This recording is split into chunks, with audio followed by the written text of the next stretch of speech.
नमस्कार। इमेज च्यानलको साप्ताहिक आर्थिक कार्यक्रम अर्थ र व्यापारमा स्वागत छ। सदाझैँ साताभरका प्रमुख आर्थिक गतिविधि, विशेष रिपोर्ट लगायतका सामग्री लिएर उपस्थित भइसकेका छौँ। कार्यक्रम सुरु गरौँ यी सामग्रीबाट। नेपालमा पूर्वाधार, उत्पादनशील लगायतका क्षेत्रमा लगानी गर्ने गरी 10 अर्ब रुपियाँ पुँजी भएको एनआरएन नेपाल इन्भेस्टमेन्ट फन्डको स्थापना भएको छ। गैर आवासीय नेपालीलाई लक्षित गरी छिट्टै डलरमा प्राथमिक सेयर निष्कासन गर्ने कोषको तयारी छ। अर्थमन्त्री विष्णु पौडेलले गैर आवासीय नेपालीलाई लगानी दूतको भूमिका निर्वाह गर्न आग्रह गर्नुभएको छ। नेपालमा पूर्वाधार, उत्पादनशील लगायतका क्षेत्रमा लगानी गर्ने गरी 10 अर्ब रुपियाँको पुँजी भएको एनआरएन नेपाल डेभलपमेन्ट फन्डको स्थापना भएको छ। कम्पनीको अधिकृत पुँजी 10 अर्ब रहेको छ। कोषको अध्यक्षमा गैर आवासीय नेपाली संघका संस्थापक अध्यक्ष डाक्टर उपेन्द्र महतो चयन हुनुभएको छ। प्रमुख कार्यकारी अधिकृतको जिम्मेदारी अनलराज भट्टराईले पाउनु भएको छ। कोषको यही वैशाख 29 गते गरिने विशेष साधारण सभाबाट कम्पनीको पुँजी वृद्धि गर्ने एजेन्डा समेत तय गरिएको संघले जनाएको छ। यस कम्पनीमा संस्थापकका रूपमा लगानी गर्न चाहने गैर आवासीय नेपालीहरूले सो मिति अगावै न्यूनतम 50 लाखको प्रतिबद्धता पत्र संघको सचिवालयमा पठाउन सक्नेछन्। 5% लगानी सहित सरकार समेत प्रवर्तक रहेको यस कम्पनीमा 3 अर्बको प्रतिबद्धता प्राप्त भइसकेको जनाएको छ। कम्तीमा 10 अर्बको कोष बनाई नेपालको उद्यम, व्यवसाय, यातायात, पूर्वाधारका क्षेत्रमा लगानी गर्ने कम्पनीको मुख्य उद्देश्य रहेको छ। 85% लगानीका निम्ति गैर आवासीय नेपालीलाई लक्षित गरी छिट्टै प्राथमिक शेयर निष्कासन हुने जनाइएको छ। कोषबारे जानकारी दिन आयोजित पत्रकार सम्मेलनमा अर्थमन्त्री विष्णुप्रसाद पौडेलले नेपाल सबै हिसाबले लगानी मैत्री भएको भन्दै लगानी दूतको भूमिका निर्वाह गर्न गैर आवासीय नेपालीलाई आग्रह गर्नुभयो। कानुनी र नीतिगत रूपमा विदेशी पुँजी भित्याउन प्रतिबद्ध रहेको बताउँदै छरिएर रहेको पुँजी मात्र नभई विदेशी पुँजी पनि ल्याउन सरकार क्रियाशील रहेको उहाँले बताउनुभयो।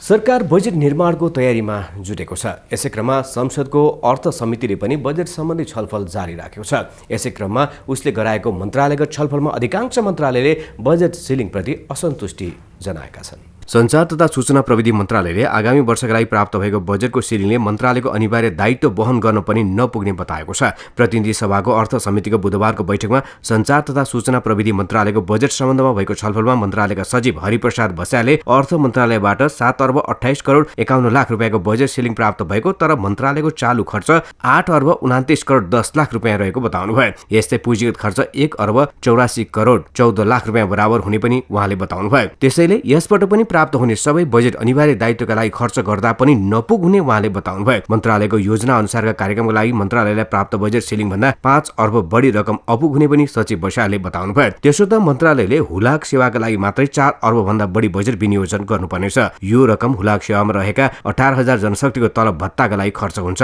यति धेरै खर्च हुने हुलाक सेवाबाट प्राप्त हुने राजस्व रकम भने बजेटको तुलनामा नगण्य हुने पनि उहाँले बताउनुभयो। त्यसैले ठूलो रकम अनिवार्य दायित्व अन्तर्गत पर्ने, तर बजेटको सिलिङले नभ्याउने सचिव बसालले बताउनुभयो। यो चालु वर्षमा जति छ 10 लाख मात्रै हाम्रो बजेट सिलिङ बढेको छ।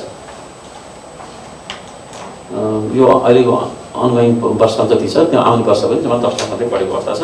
त्यसमध्ये हाम्रो मन्त्रालयमा 1 अर्ब 84 करोड 14 लाख चाहिँ पुँजीगत खर्च,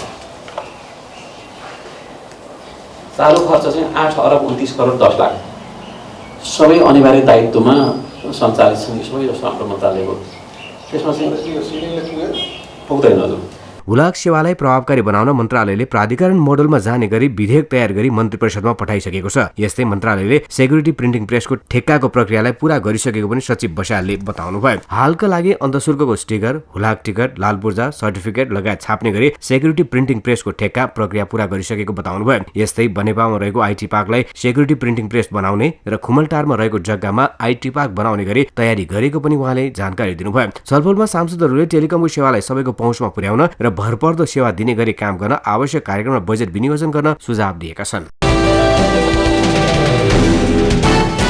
निर्माण व्यवसायीहरूले सरकारले आफूहरूको 65 अर्ब भन्दा बढी रकम भुक्तानी नदिएको आरोप लगाएका छन्। आयोजनाको म्याद नथप्दा परिपक्व बिल बापतको रकम समेत नपाएको उनीहरूको गुनासो छ।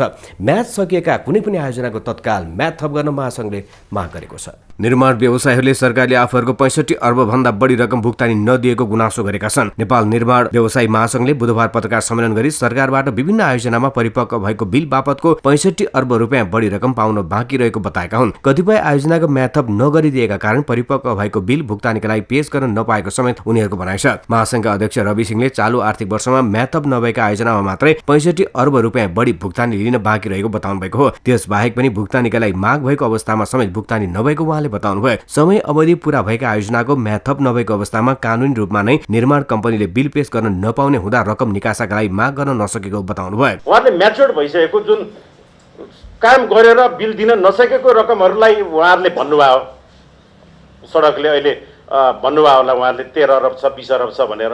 त्यो त हामीले बिल पेश गरिसके भुक्तानी गर्न सकेका रकम हो। यो त हामीले बिल पेशै गर्न नपाएको रकमहरूलाई समुच्च गरेर हामीले भनेको।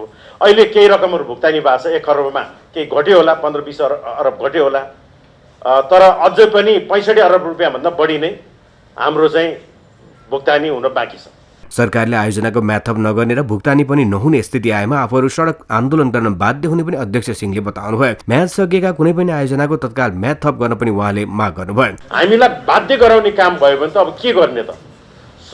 हामीले त आन्दोलनमा जानु नै पर्छ। किन भन्दा हाम्रो व्यवसाय नै सकिने भयो, हामी आफै नै सकिने भयो, हाम्रो चेनलाई इफेक्ट पर्ने भयो, हाम्रो मजदुरलाई हामीले भुक्तानी गर्न सक्ने, हाम्रो सप्लायरलाई हामीले भुक्तानी गर्न नसक्ने, अनि सरकारले चाहिँ आफूले गर्नुपर्ने दायित्व पुरा नगरेपछि त हामी बाध्य भएर सडकमा उत्रिनु पर्ने अवस्था सृजना हुन सक्छ। पत्रकार सम्मेलनमा महासंघको 22औं साधारण सभाले जारी गरेको 41 बुँदे घोषणापत्र सार्वजनिक गरिएको छ, जसमा सार्वजनिक खरिद ऐन 2063 का कतिपय प्रावधानलाई संशोधन गरिनुपर्ने माग रहेको छ। अर्थले तोकेको बजेट सिलिङप्रति कृषि मन्त्रालयले पनि असन्तुष्टि जनाएको छ। कृषि क्षेत्रमा राज्यको प्राथमिकता नदेखेको मन्त्रालयको गुनासो छ। बजेट सिलिङले यसलाई पुष्टि गरेको अधिकारीहरूको ठम्याइ छ। कृषि तथा पशुपक्षी विकास मन्त्रालयले आगामी आर्थिक वर्षका लागि अर्थ मन्त्रालयले तोकेको बजेट सिलिङलाई लिएर संसदीय समिति सामु असन्तुष्टि पोखेको छ। मंगलबार सिंहदरबारमा बसेको प्रतिनिधि सभा अन्तर्गतको अर्थ समितिको बैठकमा मन्त्रालयका सचिवद्वय डाक्टर योगेन्द्र कुमार कार्की र डाक्टर प्रेम नारायण कडेलले आगामी आर्थिक वर्षको बजेट सिलिङलाई लिएर असन्तुष्टि पोख्नु भएको हो। बैठकमा कृषि विकास सचिव डाक्टर कार्कीले आगामी आर्थिक वर्षका लागि कृषि क्षेत्रलाई छुट्याएको बजेट सन्तोषजनक नरहेको बताउनुभयो। उहाँले आगामी आर्थिक वर्षका लागि अर्थ मन्त्रालयले जम्मा 32 अर्ब रुपियाँ मात्र छुट्याएको बताउनुभयो, जुन रकम चालु आर्थिक वर्षको तुलनामा करिब 15% कम रहेको छ। एग्रिकल्चर सेक्टर प्रायोरिटी भए पनि खास कृषि सेक्टरलाई छुट्याएको बजेट चाहिँ सन्तोषजनक छैन। मैले सचिवले भन्नै पर्छ। कुनै पनि वर्ष चाहिँ हामी एउटा वर्षमा 4.14% चाहिँ 2071 वर्षमा हामीले राष्ट्रिय बजेटको तुलनामा छुट्याएको थियौँ। अहिले पनि हामीले चाहिँ गत वर्ष चाहिँ हाम्रो चाहिँ कति थियो 2.57% मात्रै र यो वर्ष मात्रै त्यो पनि घट्यो भने 2.something% मात्रै हाम्रो बजेट आएको छ। अहिले नेपालमा 7 अर्बको स्याउ, 3 अर्बको आलु, 4 अर्बको कागती, 5 अर्बको प्याज आयात भइरहेकोले आगामी वर्षको बजेट मार्फत तीनै क्षेत्रमा केन्द्रित भएका कार्यक्रमहरू ल्याउन लागेको पनि सचिव कार्कीले बताउनुभयो। यस्तै निर्यात हुँदै आएका वस्तुहरू चिया, कफी, अलैँची, बेसार, अदुवालाई थप प्रवर्धन गर्ने किसिमले पनि कार्यक्रमहरू ल्याइने उहाँले बताउनुभयो। बैठकमा पशुपक्षी विकास सचिव डाक्टर कडेलले सम्भावनाका साथै रोजगारी समेत उल्लेख्य भएको कृषि क्षेत्रमा राज्यको प्राथमिकता नदेखिएको बताउनुभयो। उहाँले कृषि क्षेत्रमा राज्यको प्राथमिकता नदेखिएको भन्ने कुरालाई बजेटको आकारले नै पुष्टि गरेको बताउनुभयो। सम्भावना पनि यसमै छ, रोजगारी सृजना गर्न सकिने पनि यसमै छ, देखाउन सकिने पनि यसमै छ। तर यो क्षेत्र तुलनात्मक रूपमा नेपालको चाहिने कृषि प्रणाली सिस्टममै त्यति धेरै प्राथमिकतामा देखिन्न, किनभने बजेटको आकारले पनि हामीलाई त्यो भन्छ र त्यसभित्र पनि यो क्षेत्र अझै प्राथमिकतामा पारेर अगाडि लान पर्ने छ। बैठकमा समितिका सदस्यहरूले माछा मासुमा नेपाल आत्मनिर्भर रहेको भन्दै सरकारले घोषणा गर्दै हिँडे पनि छिमेकी मुलुक भारतबाट खुल्ला रूपमा आयात भइरहेको प्रति प्रश्न गरेका थिए। कोरोना फैलेको भन्दै उच्च सतर्कता अपनाएर सेवा प्रवाह गर्न राष्ट्र ब्याङ्कले ब्याङ्क तथा वित्तीय संस्थालाई आग्रह गरेको छ। सुरक्षाका मापदण्ड पालना गरेर सेवा जारी राख्न केन्द्रीय ब्याङ्कले निर्देश गरेको छ। नेपाल राष्ट्र ब्याङ्कले कोरोना संक्रमणको दोस्रो लहर फैलिँदै गएको भन्दै उच्च सतर्कता सहित सेवा दिन ब्याङ्क तथा वित्तीय संस्थाहरूलाई निर्देशन दिएको छ। केन्द्रीय ब्याङ्कले सूचना जारी गर्दै संक्रमण तीव्र बढेकाले सजग भएर कारोबार गर्न निर्देशन दिएको हो। नेपाल सरकारले जारी गरेको स्वास्थ्य सुरक्षा सम्बन्धी मापदण्डको पालना गरी सेवा प्रवाह गर्न निर्देशन दिएको छ। सेवाग्राहीको भिडभाड नहुने तथा भौतिक दूरी कायम हुने गरी सेवा प्रवाह गर्न ब्याङ्कले जारी गरेको सूचनामा उल्लेख छ। ब्याङ्क तथा वित्तीय संस्थाले प्रदान गर्ने सेवाहरू तथा सम्भव भएसम्म विद्युतीय माध्यमबाट गर्न तथा गराउन केन्द्रीय ब्याङ्कले सुझाव दिएको छ। संघीय मामिला तथा सामान्य प्रशासन मन्त्री गणेश सिंह ठगुन्नाले हिमाली र उच्च पहाडी क्षेत्रको विकासका लागि आगामी वर्षको बजेटमा छुट्टै कार्यक्रम ल्याउने बताउनु भएको छ। यस क्षेत्रको विकासका लागि केन्द्रीय सरकारको कुनै पनि कार्यक्रम नभएकाले यस पटकको बजेट मार्फत नयाँ कार्यक्रम ल्याउन लागेको उहाँको भनाइ छ। संघीय मामिला तथा सामान्य प्रशासन मन्त्री गणेश सिंह ठगुन्नाले हिमाली र उच्च पहाडी क्षेत्रको विकासका लागि आगामी वर्षको बजेटमा छुट्टै कार्यक्रम ल्याउने बताउनु भएको छ। प्रतिनिधि सभा अन्तर्गतको अर्थ समितिको सोमबारको बैठकमा मन्त्रालयको बजेट कार्यान्वयन र आगामी बजेट सम्बन्धमा भएको छलफलमा मन्त्री ठगुन्नाले हिमाली र उच्च पहाडी क्षेत्रको विकासका लागि केन्द्रीय सरकारको कुनै पनि कार्यक्रम नभएकाले यसपटकको बजेट मार्फत नयाँ कार्यक्रम ल्याउन लागेको बताउनु भएको हो। पहिला भएको दुर्गम क्षेत्र विकास समिति कार्यक्रम पनि संघीयता आएसँगै कटौती गरिएकाले अहिले त्यस क्षेत्रका लागि केन्द्रीय सरकार अन्तर्गतको कुनै कार्यक्रम नरहेको पनि बताउनु भयो। देशको विकास निर्माण समानुपातिक रूपमा गर्नुपर्ने हिमाली र उच्च पहाडी क्षेत्रका लागि छुट्टै कार्यक्रम आवश्यक भएको स्पष्ट पार्नुभयो। यसबाहेक मन्त्रालयले निर्वाचन क्षेत्र पूर्वाधार कार्यक्रम र अन्य विकास आयोजनाका कार्यक्रमहरूमा संघीय सांसदको आवाजलाई सम्बोधन गर्ने कुरालाई आगामी आर्थिक वर्षको बजेटमा प्राथमिकता दिइने पनि बताउनु भयो। उच्च हिमाली र उच्च पहाडी जिल्लामा कुनै पनि कार्यक्रम छैन। भएको पहिलेका दुर्गम क्षेत्र विकास समिति कार्यक्रम थियो, एउटा सानो कार्यक्रम थियो, त्यो पनि संघीयता आएर अब चाहिँदैन, अब त स्थानीय तहले गर्छन्, त्यो पनि कटौतीमा परेको छ। र केन्द्र सरकारको कुनै पनि कार्यक्रम नहुने र सबभन्दा बढी पूर्वाधारको आवश्यकता हुने अझै पनि घोरेटो बाटो छैन। अझै पनि तपाईँको हिमाली क्षेत्रमा भन्ने हो भने त घोरेटो बाटोको लागि मान्छे माग गरिरहेछन्। हामीसँग घोरेटो बाटोको कार्यक्रमै छैन, सङ्घमा कुनै ठाउँमा छैन। भनेपछि विकास निर्माणलाई समानुपातिक रूपमा गर्ने हो भने त सबै ठाउँको विकास गर्ने होला नि त। मन्त्रालयले झोलुङ्गे पुल, सडक पुल, तराई मधेस समृद्धि कार्यक्रमलाई व्यक्ति विशेषको क्षेत्रमा धेरै जाने भन्दा पनि समग्र रूपमा सम्पूर्ण क्षेत्रमा कार्यक्रमहरू पुग्ने गरी बजेट विनियोजन गर्ने जनाइएको छ। मन्त्रालयका सचिव एकनारायण अर्यालले स्थानीय तहमा भएका व्यतिथिका कुराहरूलाई मन्त्रालयले हेर्ने अधिकार नभएको बताउनुभयो, जसका कारण कुन स्थानीय तहमा कसरी कार्यक्रम तय भएको छ भन्ने जानकारी संघीय सरकारलाई नहुने बताउनुभयो। स्थानीय तहलाई पनि हामीले यो काम गर भनेर भन्न सकिने अवस्था छैन। हामीले चाहिँ यो गर्दाखेरि राम्रो हुन्छ भनेर चाहिँ पोलाइट ल्याङ्ग्वेजमा भन्नुपर्ने अवस्था छ। मैले यो मान्य सांसदज्यूहरूले मैले राख्न खोजेको यथार्थ स्थिति हो। यो कारणले गर्दाखेरि त्यहाँका टेन्डरका कुरा, त्यहाँका कर्मचारी भर्नाका कुरा, त्यहाँका व्यतिथिका कुरा, त्यहाँ भत्ता खाएका कुरा अब कसले हेर्ने हो?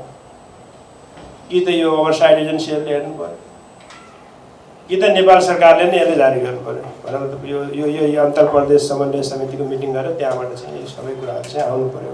यसबाहेक स्थानीय तहमा जनशक्ति परिचालनमा पनि समस्या आउने गरेको उहाँले बताउनुभयो। माथिल्लो तामाकोशी आयोजनाको ढिलाइप्रति प्रधानमन्त्री ओलीले सार्वजनिक रूपमै असन्तुष्टि जनाएसँगै पछिल्ला दिन आयोजना केही तातेको छ। वैशाखभित्रै माथिल्लो तामाकोशीबाट 76 मेगावाट बिजुली उत्पादन थाल्न आयोजना क्रियाशील रहेको जनाइएको छ। भदौसम्म पूर्ण क्षमतामा सञ्चालनमा आउने दावी गरिएको छ। माथिल्लो तामाकोशी जलविद्युत आयोजनाले वैशाख महिनाभित्रै विद्युत उत्पादन सुरु गर्ने भएको छ। संसदको अर्थ समितिको आइतबारको बैठकमा ऊर्जा, जलस्रोत तथा सिँचाइ मन्त्रालयका सचिव दिनेश कुमार घिमिरेले वैशाख महिनाभित्रै पहिलो युनिटबाट विद्युत उत्पादन सुरु हुने जानकारी गराउनु भएको हो। उहाँले पहिलो युनिटबाट वैशाखभित्रै 76 मेगावाट विद्युत उत्पादन गर्ने गरी काम तीव्र पारिएको बताउनुभयो। बाँकी जेठ, असार, साउन र भदौ महिनामा क्रमशः उत्पादन थप्दै लगिने बताउनुभयो। यसरी आगामी भदौ महिनाभित्रमा माथिल्लो तामाकोशीबाट 456 मेगावाट विद्युत उत्पादन भइसक्ने पनि सचिव घिमिरेले बताउनुभयो। वैशाखभित्रै एउटा 76 मेगावाटको युनिट चाहिँ सञ्चालन हुने सुनिश्चितै भएको छ। त्यो पेनस्टकको चाहिँ प्रेसर टेस्टहरू, पानी टेस्टहरू गरेर सफलै भइसकेको अवस्था छ। नेपाल विद्युत प्राधिकरणका कार्यकारी निर्देशक हितेन्द्र देव साक्यले समय तालिका अनुसार जेठ 2 गते माथिल्लो तामाकोशीबाट विद्युत उत्पादन सुरु गर्ने तयारी रहे पनि वैशाखको 31 गते नै पहिलो युनिटबाट उत्पादन सुरु गर्ने गरी काम भइराखेको बताउनुभयो। वैशाख 20 गते पहिलो युनिट घुमाउने तालिका रहेको भए पनि 1-2 दिन अगाडि नै घुमाउन सक्ने सम्भावना भएको र त्यसको 14 दिनपछि विद्युत उत्पादन सुरु हुँदा वैशाख 31 गते सम्भव हुने बताउनुभयो। अहिले जुन प्लानिङ गरेको छ त्यो यदि समयमा भएमा वैशाख 10 गतेको बेलुका पनि गर्न सक्छौँ।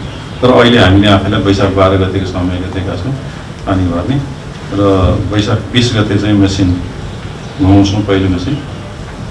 अब त्यसमा पनि अलिकति सबै कुराले साथ दियो भने 1 दिन अगाडि 2 दिन अगाडि आउन सक्छ। तर हामी 20 गते भनेका छौँ र त्यसपछि उत्पादन सुरु गर्ने चाहिँ त्यसको 14 दिन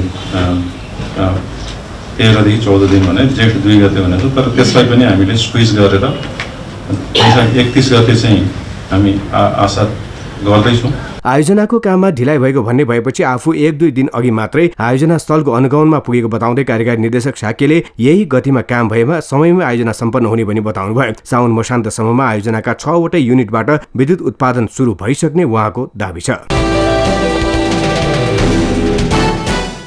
प्रतिनिधि सभा अन्तर्गतको उद्योग तथा वाणिज्य र श्रम तथा उपभोक्ता हित समितिले सामाजिक सुरक्षा कोषले हालसम्म गरेको आम्दानी तथा खर्चको विवरण लिखित रूपमा पेश गर्न सरकारलाई निर्देशन दिएको छ। कोषमा आबद्ध श्रमिकहरूको संख्या पनि माग गरिएको छ। प्रतिनिधि सभा अन्तर्गतको उद्योग तथा वाणिज्य र श्रम तथा उपभोक्ता हित समितिले सामाजिक सुरक्षा कोषले हालसम्म गरेको आम्दानी तथा खर्चको विवरण लिखित रूपमा पेश गर्न सरकारलाई निर्देशन दिएको छ। सरकारवाला सहित बसेको समितिको आइतबारको बैठकले सामाजिक सुरक्षा कोषको आम्दानी तथा खर्चको विवरण समिति समक्ष लिखित रूपमा पेश गर्न श्रम, रोजगार तथा सामाजिक सुरक्षा मन्त्रालय र सामाजिक सुरक्षा कोषलाई निर्देशन दिएको हो। साथसाथै सरकारी, गैर सरकारी तथा विभिन्न सङ्घ संस्था र कल कारखानाबाट सामाजिक सुरक्षा कोषमा आबद्ध श्रमिकहरूको संख्या पनि बुझाउन निर्देशन दिएको छ। समिति सभापति विमल प्रसाद श्रीवास्तवले योगदानमा आधारित सामाजिक सुरक्षा योजनालाई प्रभावकारी बनाउन सम्बन्धित मन्त्रालयले अरू कुन मन्त्रालयसँग कस्तो प्रकारको सहयोगको अपेक्षा राखेको छ सो सम्बन्धी पनि लिखित रूपमा पेश गर्न निर्देशन दिनुभयो। कुन ब्याङ्कमा कति ब्याजमा राखेका छन् र खर्चको हकमा अहिलेसम्म जस्तो कि भन्नुभयो 25जनाको परिवारलाई दिँदैछौँ भन्दाखेरि खर्चको विभिन्न शीर्षकहरूमध्ये कुन शीर्षकमा अहिलेसम्म कति रकम खर्च भएको हो इत्यादि यसको डिटेल्स डाटा लिखित रूपमा त्यो समितिमा उपलब्ध गराइदिनु हुन। श्रम, रोजगार तथा सामाजिक सुरक्षा मन्त्रालयका सचिव सूर्यप्रसाद गौतमले श्रमिकहरू सरकारले अपेक्षा गरे अनुसार सामाजिक सुरक्षा कोषको दायरामा नआएको बताउनुभयो। औपचारिक क्षेत्रका श्रमिकहरूको पनि सहभागिता सोचे अनुसार नभएको भन्दै उहाँले अनौपचारिक क्षेत्रका श्रमिकलाई सामाजिक सुरक्षा कोषको दायरामा ल्याउन चुनौतीपूर्ण भएको टिप्पणी गर्नुभयो। रोजगारदाताहरूले 20% योगदान गर्न तयार नभएका कारण समस्या भएको पनि उहाँको भनाइ छ। कोषका कार्यकारी निर्देशक कपिलमणि गेवालीले योगदानमा आधारित सामाजिक सुरक्षा योजनाको नीतिगत सुधार गर्नुपर्ने आवश्यकता रहेको बताउनुभयो। योजनाको स्किमको दायरा बढाएर आकर्षित गर्न सकिने उहाँले बताउनुभयो। ठूला उद्योगहरूका श्रमिक यस योजनाको दायरामा आउन चाहे पनि रोजगारदाताले चासो नदेखाएको पनि उहाँको भनाइ छ। कोष अन्तर्गत विभिन्न शीर्षकमा ऋणको व्यवस्था गरे यसप्रति आकर्षण बढ्ने सांसदहरूको भनाइ छ। प्रभावकारी नीति, नियम र ऐन कानूनको आवश्यकता रहेको पनि सांसदहरूले बताएका छन्। कार्यक्रम अर्थ र व्यापारमा अब पालो भएको छ व्यावसायिक विश्रामको।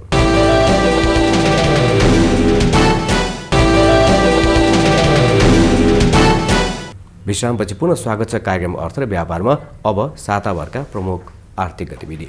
ऊर्जा, जलस्रोत तथा सिँचाइ मन्त्रालयले चालु आर्थिक वर्ष 2077-78 का लागि विनियोजित बजेटमध्ये करिब 2.5 अर्ब रुपियाँ बराबरको बजेट खर्च नगरी फिर्ता पठाएको छ। विभिन्न 7 वटा शीर्षकमा छुट्याएको बजेट सम्बन्धित आयोजनाले खर्च गर्न नसकेपछि सो बजेट अर्थ मन्त्रालयलाई फिर्ता पठाएको हो। ऊर्जा मन्त्रालयका सचिव दिनेश कुमार घिमिरेका अनुसार चैत्र मसान्तसम्ममा मन्त्रालयले 2 अर्ब 47 करोड रुपियाँ बराबर बजेट खर्च गर्न नसकेर सरेन्डर गरेको छ। सचिव घिमिरेका अनुसार बुढीगङ्गा जलविद्युत आयोजनाको सबैभन्दा धेरै 1 अर्ब 42 करोड 70 लाख रुपियाँ बराबर बजेट समर्पण गरिएको छ। साउदी कोषबाट नेपाल सरकारलाई स्रोत भर्ना हुने 70 करोड 55 लाख रुपियाँ र कुवेत कोषबाट स्रोत भर्ना हुने 72 करोड 15 लाख रुपियाँ बराबर बजेट अर्थ मन्त्रालयमा फिर्ता आएको हो। त्यस्तै विश्व बैंक अन्तर्गतको अन्तर्राष्ट्रिय विकास संगठनले स्रोत सुनिश्चितता गरेको जलविद्युत आयोजना अध्ययन कार्यक्रमका लागि तय गरेको 1 करोड रुपियाँ ऊर्जा मन्त्रालयले अर्थलाई फिर्ता गरेको छ।